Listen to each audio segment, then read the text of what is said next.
మోడీ గారు నిన్న దేశాన్ని ఉద్దేశించి మాట్లాడుతూ ఏదైతే జిఎస్టీ రిఫార్మ్స్ ఉన్నాయో అవన్నీ కూడా పేదవాళ్ళకి, మధ్యతరగతి కుటుంబాలకి, ముఖ్యంగా నియో మిడిల్ క్లాస్ కి, యువతకి, రైతులకి, మహిళలకి, షాప్ కీపర్స్ కి, అంటే దేశంలో చాలా మంది పేదలకి, మిడిల్ క్లాస్ వాళ్ళకి ఈ జిఎస్టీ రిఫార్మ్స్ వల్ల లబ్ధి చేకూరుతుందని చెప్పారనమాట.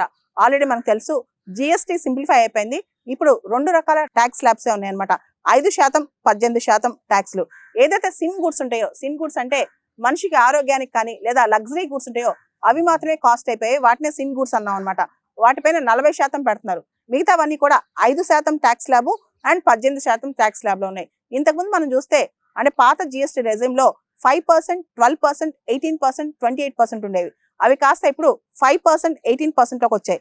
ఇంతకుముందు దాదాపు 99% 12% ట్యాక్స్ స్లాబ్ లో ఉన్నాయన్నీ కూడా ఇప్పుడు అన్ని కూడా 5% తీసుకొచ్చారనమాట.